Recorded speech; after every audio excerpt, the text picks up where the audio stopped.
Bienvenue à tous. Aujourd'hui, on va corriger un exercice qui porte sur le champ magnétique créé par une bobine plate.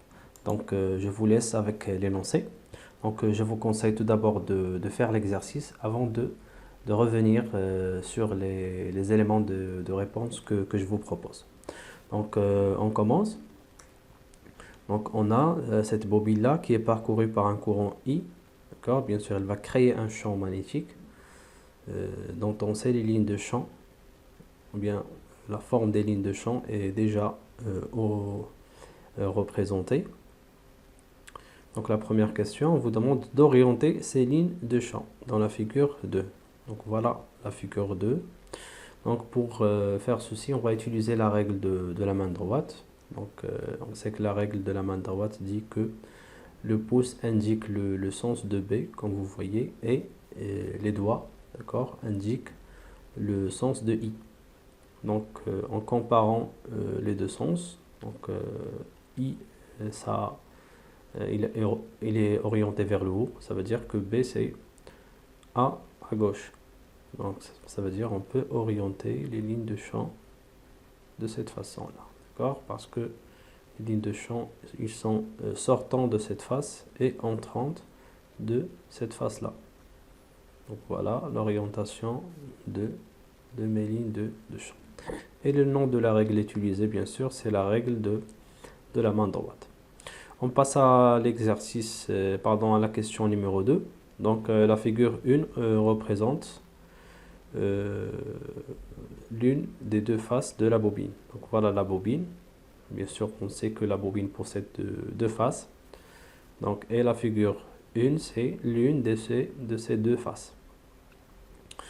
Donc on a le sens indiqué dans cette figure-là. Donc on vous demande, s'agit-il de la face nord ou bien la face sud? Donc pour déterminer la face d'une bobine, on utilise cette règle-là. On trace tout d'abord les deux lettres N et S. Donc N c'est pour nord et S c'est pour sud. Et on oriente les deux extrémités des deux lettres et on compare le sens de I donné ici avec le sens de quoi de chacune de ces deux flèches ou bien les flèches des lettres. Donc pour N, on constate que N il est orienté dans ce sens-là, c'est le sens opposé à celui de I. D'accord? Donc il ne s'agit pas de la face nord. Donc pour l'autre lettre, pour S, donc qu'est-ce qu'on constate? On constate que S est orienté dans le même sens que I. D'accord? Donc voilà, il s'agit bien d'une face sud. Donc la face sud qu'on a ici.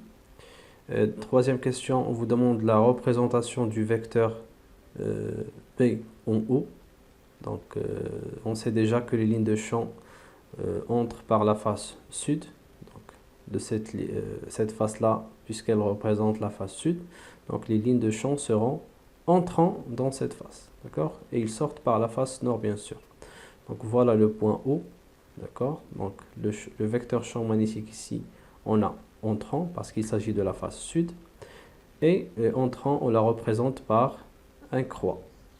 Donc voilà la représentation du vecteur champ magnétique. On passe à la dernière question. On vous demande de calculer l'intensité du courant électrique I. Voilà, donc on va utiliser la règle que vous avez dans le cours. B égale à mu0 sur 2 fois N, N étant le nombre de spires, fois I sur R, donc R étant le rayon du spire. Nous, on cherche I, d'accord? Donc on va l'isoler.